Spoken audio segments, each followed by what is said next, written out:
Thank you, everyone. So welcome to our March edition of the MENA Social Policy Network webinars. Thank you very much, colleagues, for joining, and thank you especially to our guest speaker today, Dr. Catherine Herrold, who's agreed to speak, and we've rescheduled a couple of times, so for various reasons, and some of which are to be blamed on us. So thank you very much, Catherine, for agreeing to present your very interesting research, and I think in some ways for kind of being part of MENA Social Policy Network proceedings for the first time, probably. Yeah, so this is great. I'm just going to briefly introduce Catherine, just to sort of do the traditional introductions and then hand over to her, and looking forward to really good discussions. So Catherine's going to speak about her research entitled Locally Led Democracy and Development in MENA. She is an associate professor of public administration and international affairs at Syracuse University's Maxwell School of Citizenship and International Affairs, and is a senior research associate in Maxwell's program for the advancement of research on conflict and collaboration, and a faculty affiliate of the Department of Political Science, and has served as a visiting scholar at various universities around the world, including in a range of MENA countries. Her research centers on civil society, international development, and democracy promotion. And her first book, Delta Democracy: Pathways to Incremental Civic Revolution in Egypt and Beyond, looked at the strategies that Egyptian NGOs used to advance the aims of the country's 2011 Arab Spring uprisings, and was awarded the 2021 Virginia A. Hodgkinson Research Book Prize from the Association for Research on Nonprofit Organizations and Voluntary Action. She has since written a range of several books as well, and journal papers, and I think the current work as well that she's presenting emanates from this. She holds a PhD in public policy from Duke University, and as far as I can see is also an avid swimmer, so well done, and has excelled on that front as well. So it's a real pleasure to welcome you, Catherine, and we very much look forward to your presentation. We normally give speakers about half an hour, so that we then open up space for Q&A. But just to make time for presentation and questions, and we'll try and finish on the hour. All right, so over to you, Catherine, and yeah, feel free to share your slides. Thank you. Thank you, Rana. I do have one clarification. I've only written one book so far. I'm working on number 2 right now, but yes, a number of journal articles. Sorry. No. I just don't want to claim credit for something I haven't yet done. Someday, I hope to be able to claim credit for that. So first, let me just say thank you to Rana, to Marlies, to the Middle East, the MENA Social Policy Network, sorry. It's a real honor to be with you today. I also want to thank funders of this project, or of my broader research, as well as the American University in Cairo and Birzeit University in Palestine for hosting me as a visiting scholar a number of times. So let me indeed share my screen here. How's that? Is that fine? Okay, wonderful. Well, today, as Rana mentioned, I will introduce research on how people in the Middle East, and I would argue globally, are mobilizing in creative ways to work for change, for development and democracy. And I'll stop putting those in my air quotes, but please imagine those quotes around those words. So essentially, it's how people are working for social change. Now, for many decades, formal non-governmental organizations, or NGOs, were considered to be the vehicles through which people got together to act collectively for change. And NGOs were long hailed as really the essence of civil society. They were seen as being less bureaucratic than government agencies and better able to deliver on development and democracy. And by their very proliferation, considered to inject pluralism into society, They were considered to be organizations where people got together and learned the habits of democracy and held government rulers accountable, et cetera. But in recent years, NGOs have really begun to take a beating. One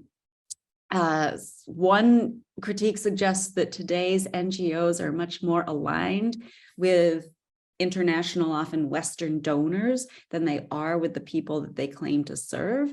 And another critique shows how government restrictions around the world are restricting the space and the maneuverability of formal non-governmental organizations and the capacity of these organizations to indeed hold governments accountable or work for political or social change. And so all of this has led scholars to start to decry NGOs as depoliticized organizations that are really out of touch with the people that they claim to serve. So I ask the question, has the rise of NGOs led to the fall of civil society? And I argue no. Today, I'm going to draw on around 10 years, although with many breaks to be in the United States to teach, of ethnographic research in the Middle East, mostly in Egypt and Palestine, to demonstrate that social change actors are mobilizing for both development and democracy in creative ways outside of NGOs, and thus preserving vibrant civic spaces. Today, I'm going to focus primarily on Palestine, where NGOization of civil society has been particularly acute and destructive. But I'll also bring in some conclusions that I drew from my work in Egypt, which focuses more on democracy rather than development per se. So as a brief roadmap, first, I will show that NGOs did fundamentally alter civil society in Palestine. I will argue that NGOization did threaten Palestine's vibrant civil society, but then I'll introduce 3 vehicles of social change that actors are using and that they're creating outside of the NGO sector: voluntary grassroots organizations, social enterprises, and community philanthropy groups. And I'll argue that through these organizations, social change actors are mobilizing large numbers of people and preserving that vibrant civic culture within civil society. I'll also briefly investigate the potential of international donors' attempts to reach these types of grassroots groups. But I'll warn you in advance that this is not just a rosy story. There are real questions about grassroots groups' impact and sustainability, and I have some really critical questions about international donors' localization efforts. So let me take you first to Ramallah, the administrative capital of Palestine, in the summer of 2022, so last summer. And I arrived to the office of a grassroots community philanthropy group to interview the director. Now, this director had a background as an activist. She had worked also as a government employee. She had worked in NGOs, and she was currently on the side as a hobby, preserving local Palestinian recipes. So we sat down for coffee, and as we did, she reminisced, and she spoke about the 1970s and the 1980s, when there was a groundswell of mass mobilization in Palestine that was thought to undergird the first Intifada. She said, quote, the 70s movements in Palestine were an amazing time. The Popular Front, the communist movement, Fatah, they all started then. In the first Intifada, there were grassroots groups, popular committees, a Popular Front, unions, the Union of Palestinian Medical Relief, health workers committees, agricultural workers committees. She said, I was alive then. I know who was doing the work, end quote. Now, she wasn't the only one in Palestine who reminisced. In fact, nearly all of my interlocutors reminisce nostalgically about this period. And these interlocutors included both those like my interviewee who were there in the 70s and 80s, and younger people who heard stories from their elders about that time. And what these interlocutors were describing was a particular form of civil society, one that was based on informal mass mobilization. So what do we mean when we say civil society? Well, it's a complex and very contested concept that we could spend hours on. We won't do that. But generally speaking, when I say civil society, I'm talking about the realm outside of government and business that intersects with these two sectors, but is distinct. Often we think of associations or voluntary organizations or NGOs. But civil society is also about citizen mobilization. It's about a public sphere. It's about a type of society that encourages civility and pluralism. And let's go back to Palestine, where civil society has really gone through distinct, conceptually anyway, distinct phases. Much of the literature distinguishes between a pre-Oslo and a post-Oslo civil society, with pre-Oslo being those informal, community-based mass mobilization, self-help groups, et cetera, and post-Oslo consisting more and more of formal, very professional and bureaucratic associations or NGOs.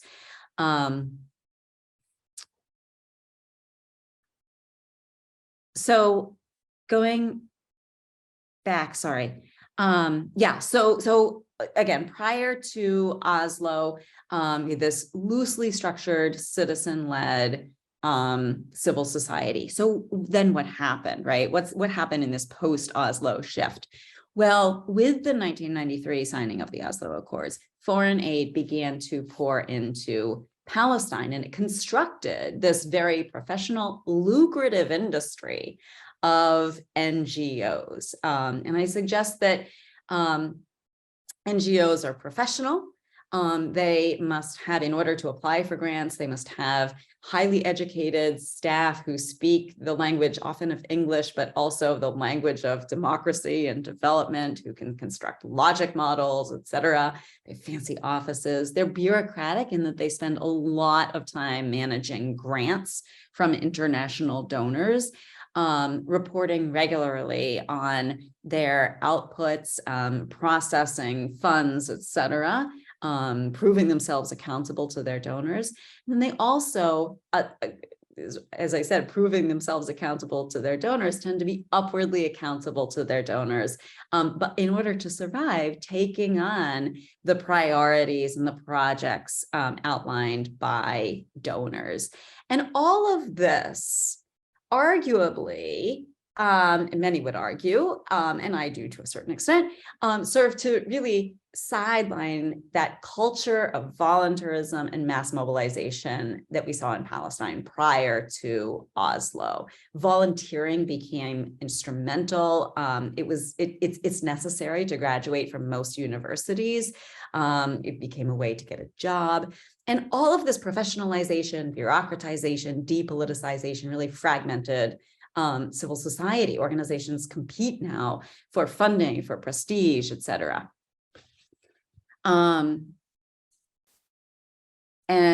As one of my interlocutors said, there's a paradox between the micro and the macro levels. At the micro level, every NGO will say that they have a good project, but at the macro level, things become harder. Foreign aid skips the step of ending the occupation. And so what he was saying is that basically the foreign aid that goes to NGOs is for distinct projects, short-term projects that yield measurable results.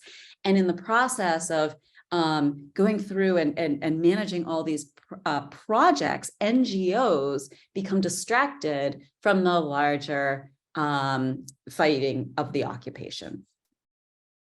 Now, let me take you to Beit Sahor in 2018 in the West Bank. And I went there to visit a man in his 40s who led a grassroots organization that led political tours. And I wanted to hear his views on civil society as well as his grassroots tour group.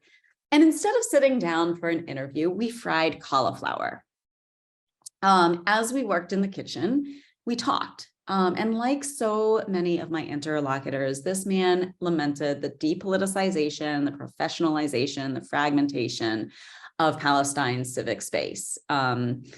He argued that NGOs channeled that broad-based mass mobilization that I talked about into narrow objectives. They fragmented the population. He mourned the loss of a culture of volunteering. And he explained that it was really difficult for everyday Palestinians to resist working in these high-paying NGOs. But this man did resist.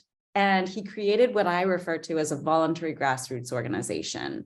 These are groups that operate on a voluntary basis and position themselves outside of the NGO and foreign aid sectors. He said, I moved away from the bureaucracy. If you throw an idea into the bureaucracy will become busy maintaining itself and the idea will be lost. And so we continued to talk about his the challenges and the opportunities that he faced in creating and running this grassroots organization. And then we delivered the cauliflower to a seed bank, a local seed bank, where that was hosting a group of international students who were learning about the seeds and working with some local farmers for a week. And the seed bank hosts a seed library. It lends seeds to farmers to grow heirloom crops and preserve these crops. We also met with a local artist who was also a social entrepreneur. You see him here. He created an upcycling organization that conducted trainings on how to repurpose materials instead of sending them to waste. And also, during my time in Beit Sahur, I learned that the tour group worked with a community philanthropy group that was based in Ramallah to provide week-long immersion programs for members of the Palestinian diaspora and allies to spend time in Palestine. They volunteered, they participated in an olive harvest, they took tours, they ate the local food, etc. And so in this one day, I was introduced to the three types of groups that I mentioned earlier: voluntary grassroots organizations, social enterprises, and community philanthropy groups. Let me just introduce each very briefly in turn. So first, voluntary grassroots organizations. As I said, these are groups that work outside of the NGO sector on a voluntary basis, and they engage in a wide variety of activities: community agriculture, seed banks, the one that I mentioned, hiking, running, and cycling clubs are very popular. Arts and culture groups are very popular. Dabke dancing is incredibly common. And some also just provide charitable relief.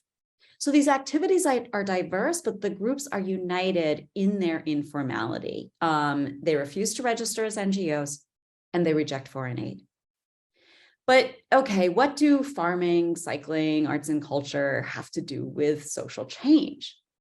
Well, in the context of Palestine, quite a lot.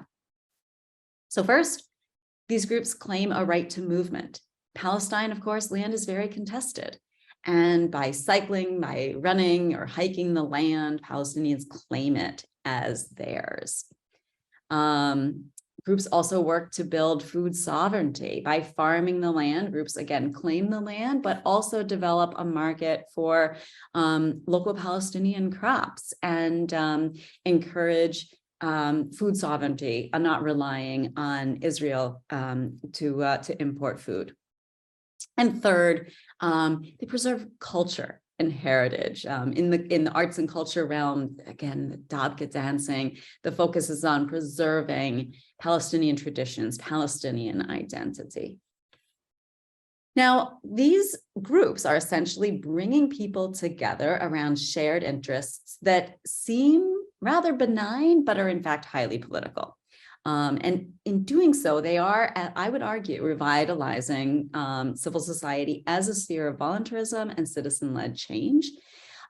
Also, as a sphere of steadfastness and resistance to the occupation, the concept of Samud was invoked regularly. And they've been quite successful. Social media, they have wide followings, large numbers of people from throughout the West Bank are showing up. My research focused on the West Bank, are showing up to participate in these groups. Local farms have mushroomed. Dabke dancing is one of the most popular activities, but there are also real questions about sustainability. On the one hand, there's a real commitment of these groups, founders and members, to volunteerism. They say that they need to work without funds so that they're not under pressure to do what they don't want to do, but they also begin to realize that they need some money to survive. And so as a result, some people, especially young people, are creating social enterprises. Okay, these are basically groups, organizations that are set up to solve social problems. Their first objective is to maximize social impact, and then their second objective is to make a profit in order to survive. Some examples include fair trade organizations that work to develop infrastructure. One, for example, integrates emerging technology, innovative financing, and social responsibility to support farmers and water utilities in enhancing water efficiency. A leather goods artisan provides jobs for women who were previously embroiders, but with a demand for embroidery going down, they're now sewing leather goods. And so why create a social enterprise? Again, it's sustainability, but as well as a widespread societal distrust of NGOs. And so the thought is that by creating a social enterprise instead of an NGO, one that is not dependent on foreign aid, one can be both more sustainable and considered more legitimate. And organizations are working to build a social enterprise ecosystem, but it is challenging. Interlocutors described a culture that really doesn't reward and in fact discourages social enterprise, a culture where social enterprise is seen as being just a neoliberal project, but then separately, a culture that rewards having a steady salary and a steady income to buy a car, buy a house, raise a family, etc. So there were challenges there as well. But this leads me to a third form of a third mobilization vehicle, community philanthropy. And here I would distinguish between two types of community philanthropy groups. First, community foundations, and I use that again in quotes, sort of loosely defined. These groups mobilize local resources. Sometimes it's money, but it's also other local assets, whatever you could think of as a local asset, to support local development, local social change. But the real focus is on local decision-making, right? Local people deciding where the resources should be invested rather than international donors making those decisions. And then the second type of community philanthropy group would be a social enterprise incubator. For example, Build Palestine is one.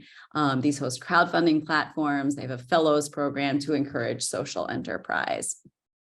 And as I said, this is more than just about money. It's first and foremost about a process of local people having the agency to make decisions over their future, over social change. What does democracy and development even mean?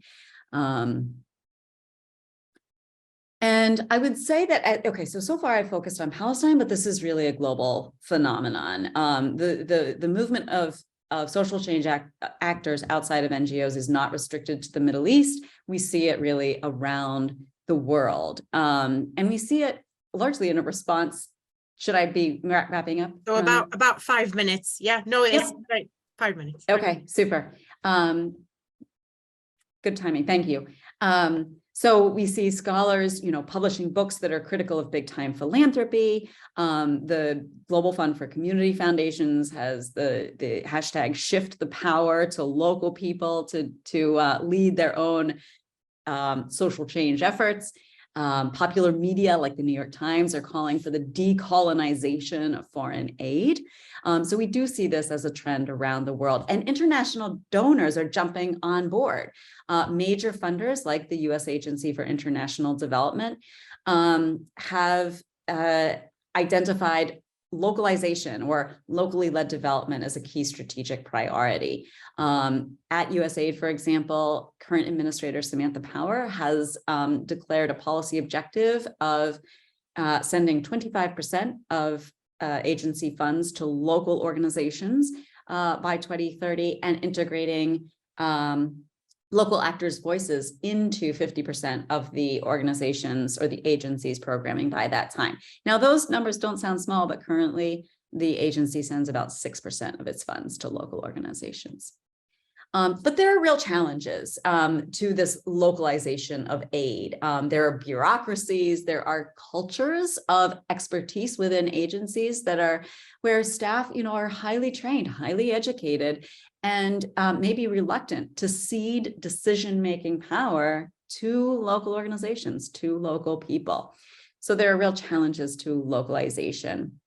There's also resistance to localization on the ground, right? Grassroots groups are very leery of international donors' foreign or localization efforts, suggesting that this is just the latest effort to control grassroots mobilization that might threaten the status quo.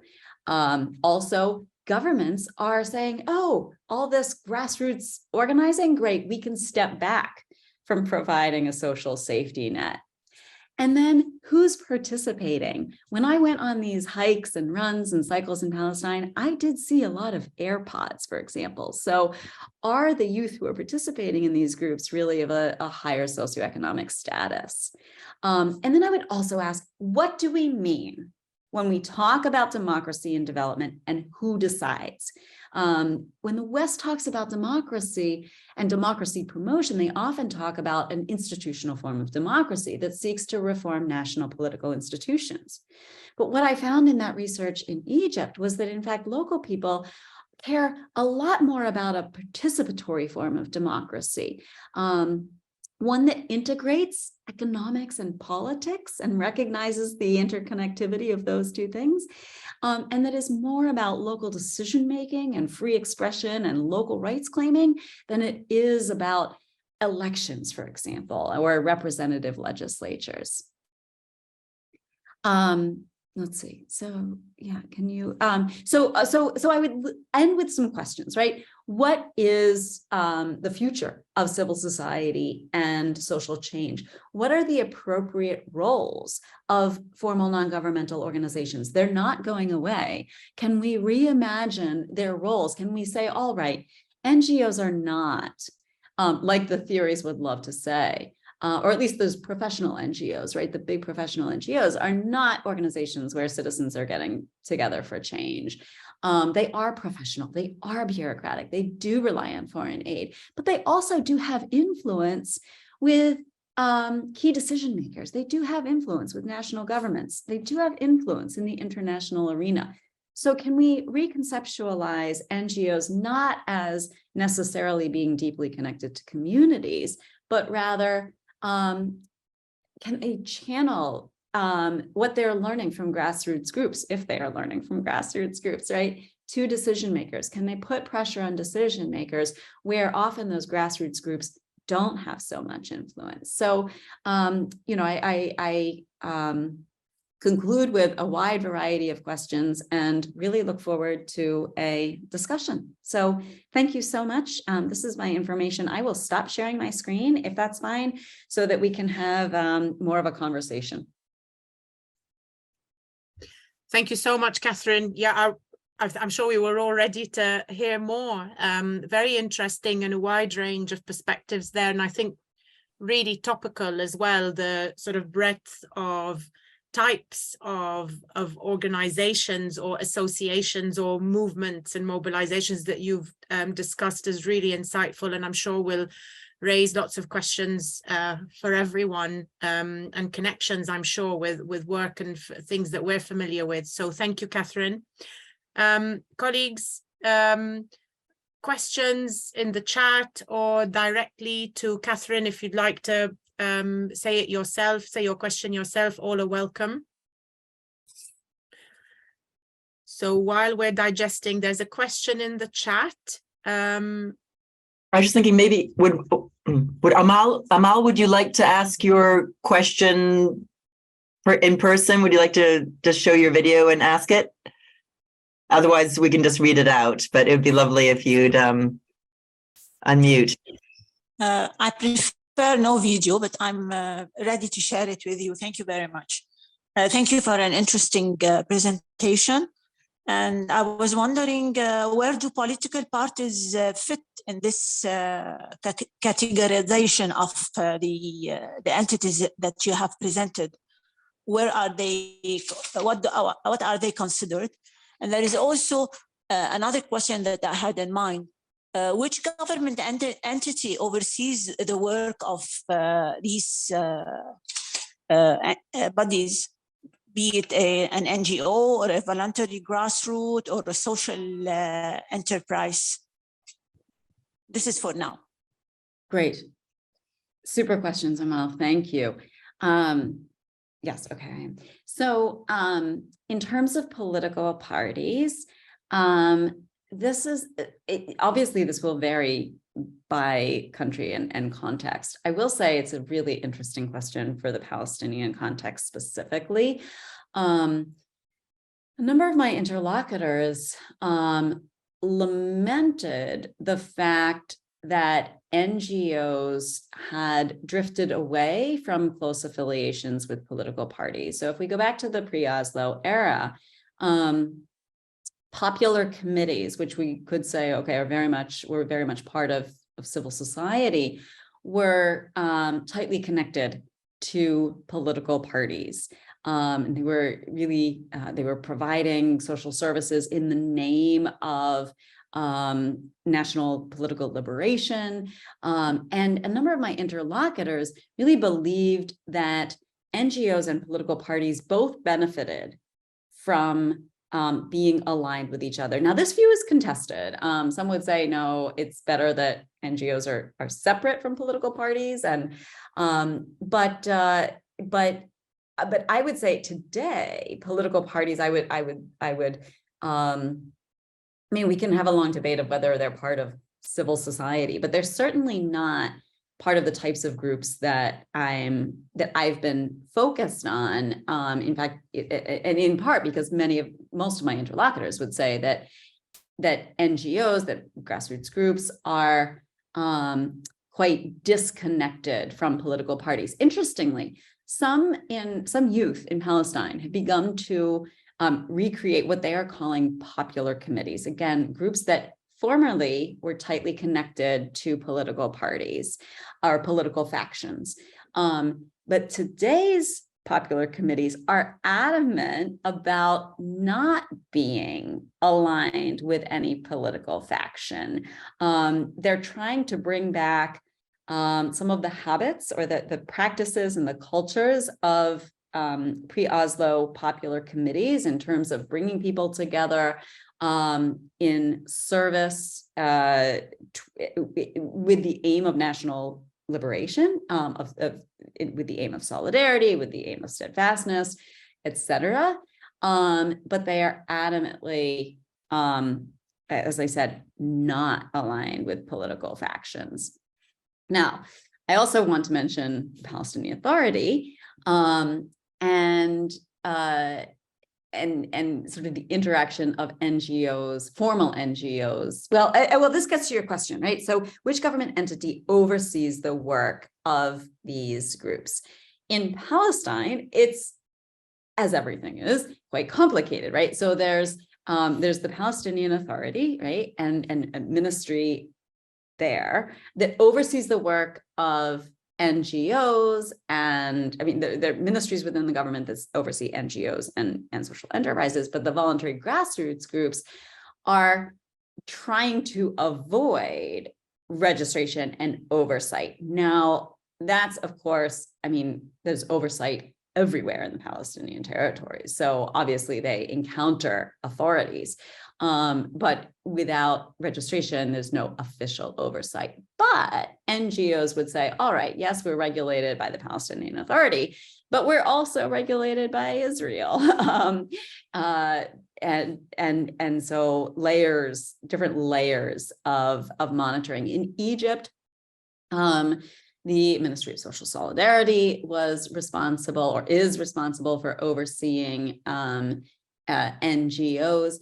One reason to register as a social enterprise, which still is not an official category in most places, is to avoid some of the monitoring that comes with registering as an NGO. Again, you'd have a different ministry typically overseeing a social enterprise because it would be registered as a business. And so restrictions are lower. Human rights organizations for the longest time in Egypt registered as either law firms or not-for-profit companies in order to avoid registering as NGOs. That has, under the 2019 law, that became technically illegal. Any organization operating like an NGO had to register as such because the government recognized this loophole. But yeah, I mean, there is government oversight one way or another, whether it's, officially through ministry or whether it's just through, everyday encounters with the authorities.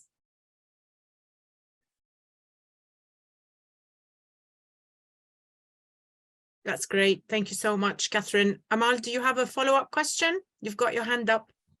Yes, I was wondering, are these, let's say, groups, be it voluntary, grassroots, or social enterprises, do they consider grouping themselves into, let's say, federations in order to create more impact and have a better say in whatever issue that they are presenting or servicing?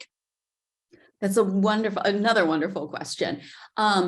So far, I would say, no, they are not considered. The informal groups have not talked about forming a federation. However, you bring up a really important point that I didn't discuss but should have. So thank you. And that is collaboration among the groups and overlap among the groups.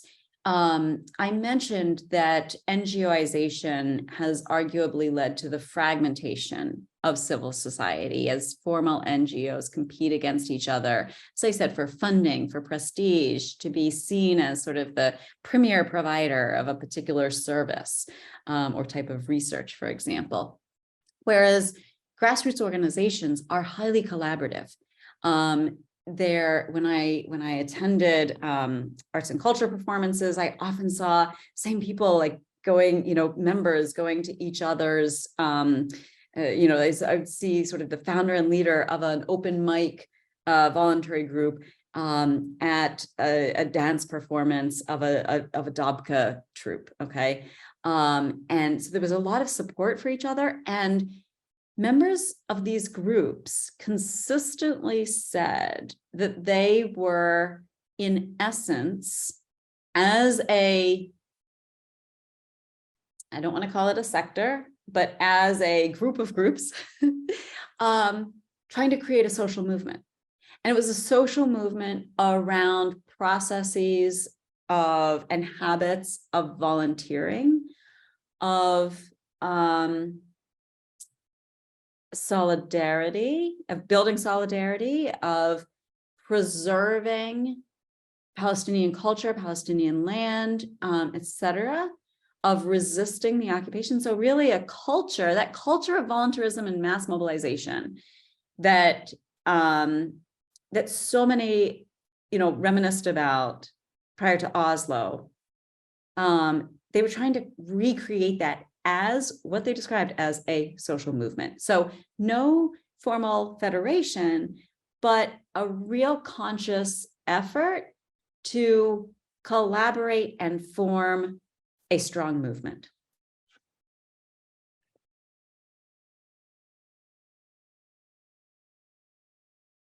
Great. All right. So yeah, we've got Salma's hand up, and I don't know, Marlies, if you had your hand up. Yeah, please, Salma, go ahead. Hello, Salma.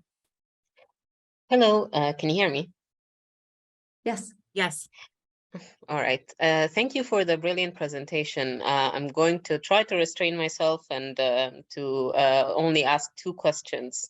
I'm a PhD student, so chronic curiosity. I wanted to ask, you identified 3 vehicles for change in Palestine. Does the same apply to Egypt, or would you say that it's a different kind of scene for civil society there? I also wanted to ask about your point with regards to participatory democracy in Egypt. I was interested in how you came to that conclusion. And yeah, thank you for your time. No, thank you. Wonderful. So in terms of the 3 vehicles, I should say that some organizations would self-identify as, for example, community philanthropy groups or social enterprises. I've come up with the term voluntary grassroots organization just because sort of describes what I've been witnessing. I've toyed with VGO as opposed to NGO, and I've gotten some real pushback on that. So, but anyway, was it the same in? And let me say that these are just 3 that that I've identified, and I encourage other scholars to identify other forms, etc., and find things that I've missed. Similar in Egypt, yes. I would point you to some work by another PhD student. I'm one of his advisors, Hatem Zayed from the American University, but that's in the United States. American University. He's doing some really, he's writing a dissertation now. I hope he doesn't mind me telling you, but I want you all to read his work on hybrid organizations in Egypt. Essentially these like social enterprise types of organizations, but that are, they're sort of NGOs and they're sort of social enterprises. They're NGOs that, I mean, they may register either way, but they recognize the costs and benefits of each form. So look for his work on hybrid organizations. But I would say that in Egypt and around the world, I'm actually coming to you right now from Serbia, from Belgrade, Serbia. I happen to be on a grant to do some work on studying basically locally led development, quote unquote, here in Belgrade, and we see the same thing, right? NGOs throughout the global South are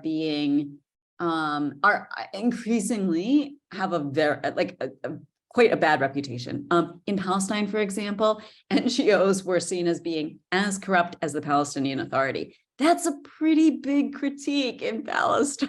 Here, NGOs are also seen as being just like, in bed with their foreign donors. So we do see social change actors, particularly young people, experimenting with other types of groups. Participatory democracy in Egypt. So this is an interesting story, and it's sort of I hope it's a good lesson for PhD students in the room. I first arrived in Egypt. I first arrived in 2010, before the revolution or the uprisings, with an aim to study local grant makers. What was their role in supporting civil society and democracy and these types of things, if any role?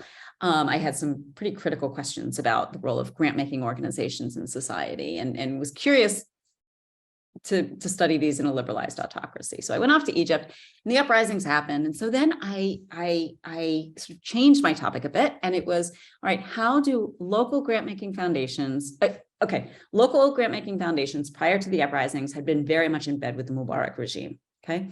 They were not really contesting the status quo at all. They were avoiding politics. So my question became, well, with the political opportunity of the uprisings, which these foundation leaders, these grant-making foundation leaders said was a major political opportunity, does that mean that they suddenly sort of change their strategies and support democracy? Okay, because I, with my Western hat on, was reading the uprisings as a movement for liberal democracy, as defined in the West.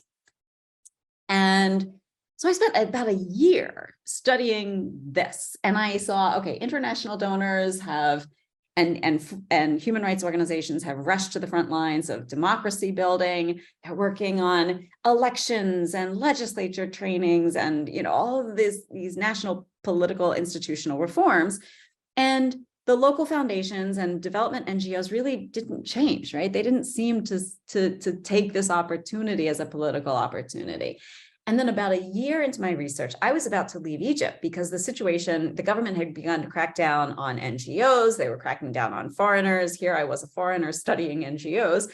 And one of my interlocutors, I was explaining my research and my findings so far, and my interlocutor who ran a development NGO said to me, he said, Catherine, he said, I don't need funding to build democracy. I just need tea.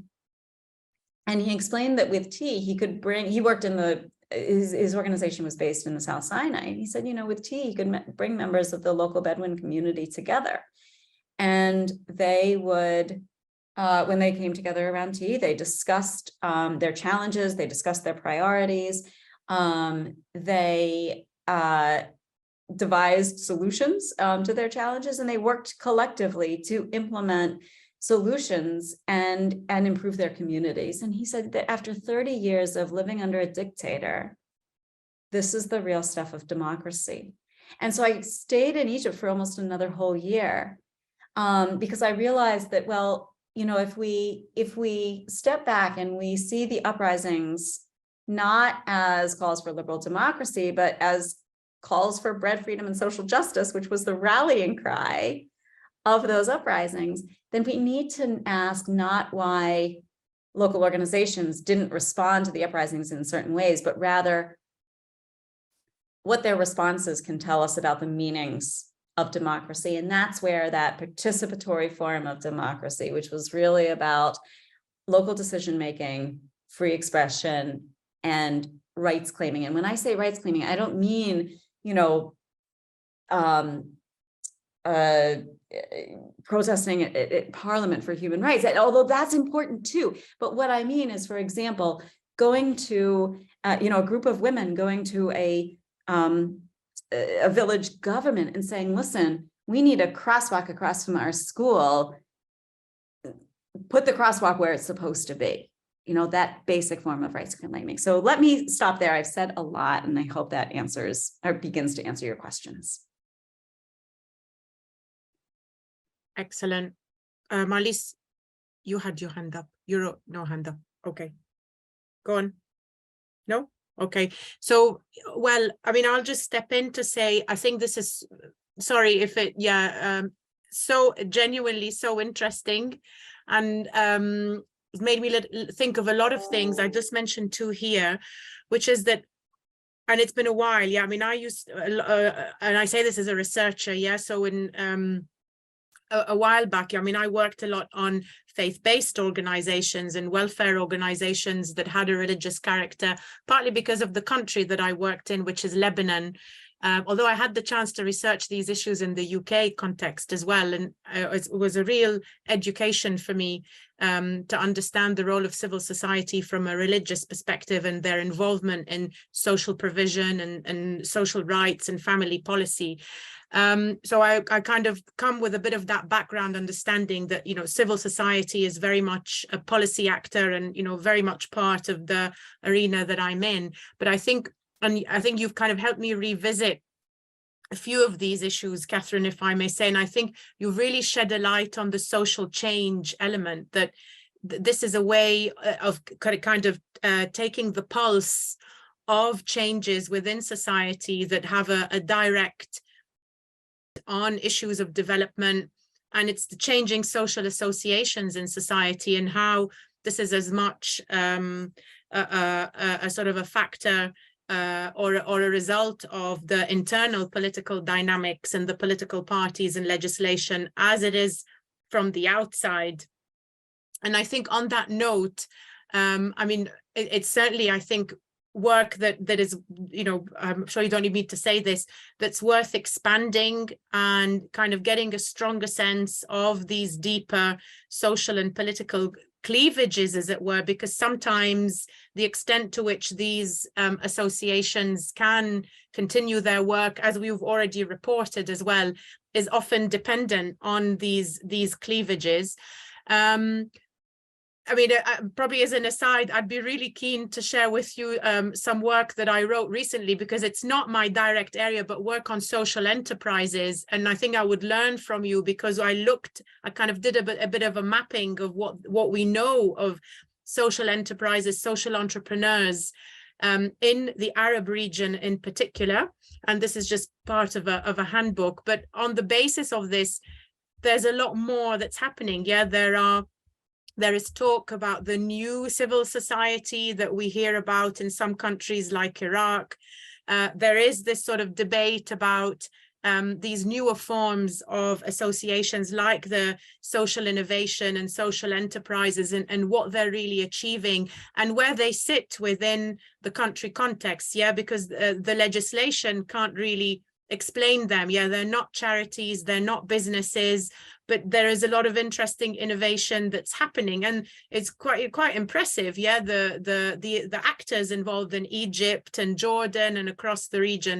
So I think, yeah, just going back to the original point of this being a really valuable lens through which to understand the deeper social and political changes.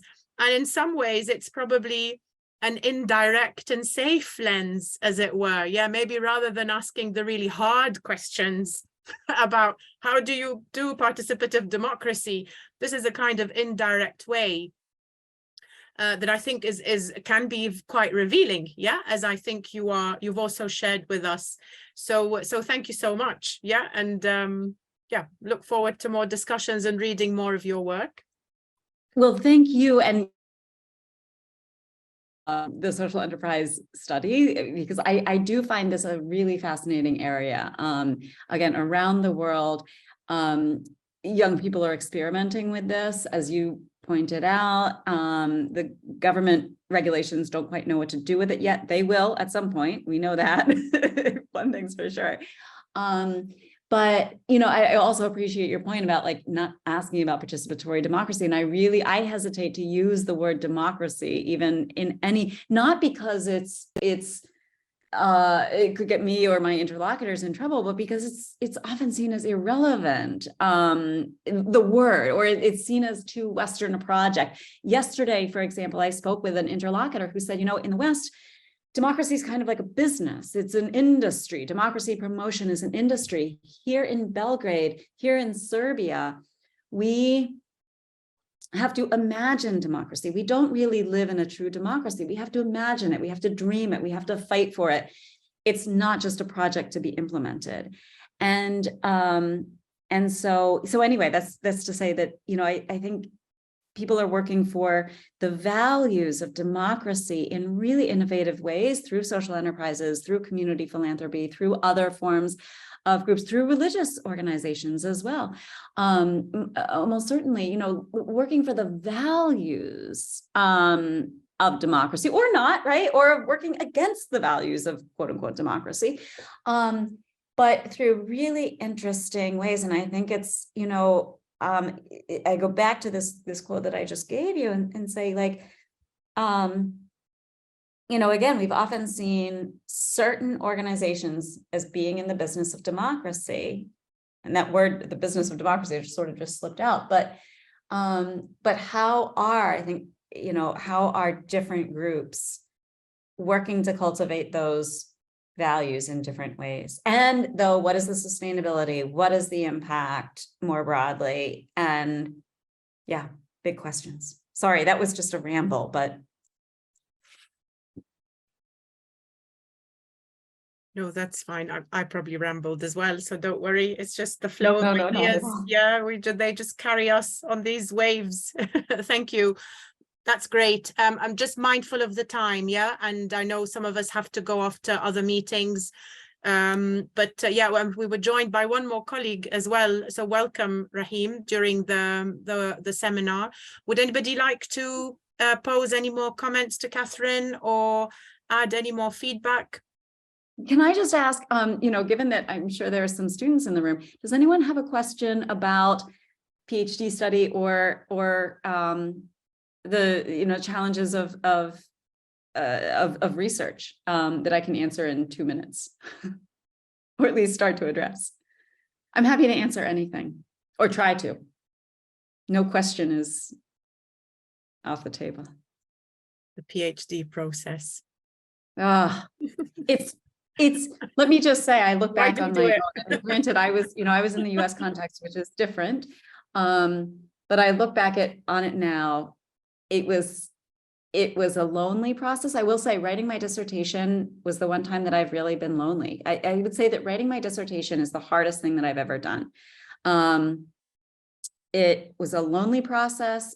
It was a time when I had to, as a PhD student, you've proven that you're really good at reading, synthesizing other people's conclusions, other people's knowledge. And suddenly, when you come to the thesis, we call it a dissertation, I think you call it a thesis, you have to create your own knowledge. And that can be really hard. It was hard for me. It was one of the hardest things I've ever done. And I see my current PhD students struggling with that too, right? You're not just anymore critiquing and synthesizing the knowledge that others have created, you're building your own. And that's really, really, really hard. Everyone struggles with it. We all figure it out. It's also, I find, really hard to teach anyone how to do that. You've really just got to struggle through it. And once you do it once, it gets much easier, but it's hard. It's really hard. So I still remember how hard it was, and I see it in my own students. So keep that in mind. Don't get discouraged if you do feel lonely or it feels hard, because it's supposed to be. It gets easier. Yeah. Hello, ma'am. If I ask a question? Yes, of course.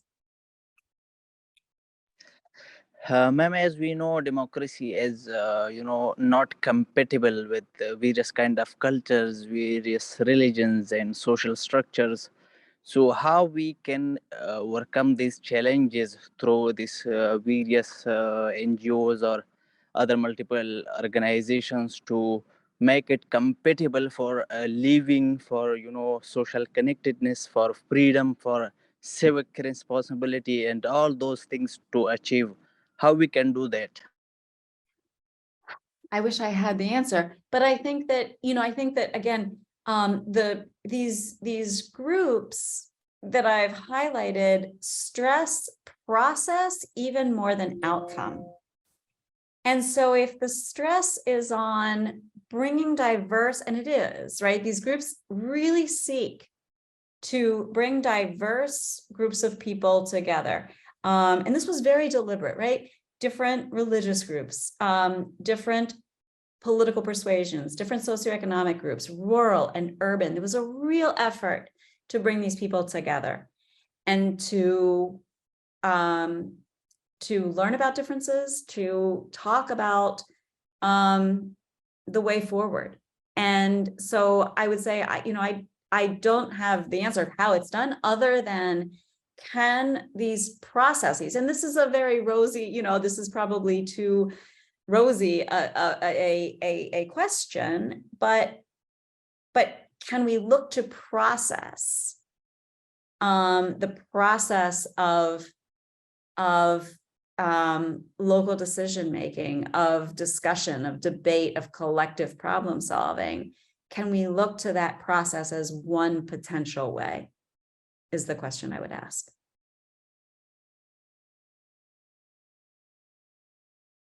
Thank you all.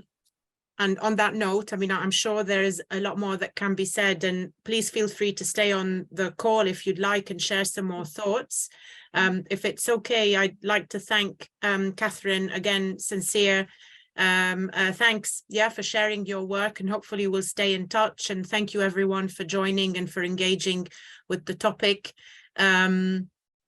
Thank you, Marlies and Islam as well, our colleagues, for supporting the setting up of this as well, and contributing to the continuation of these webinars.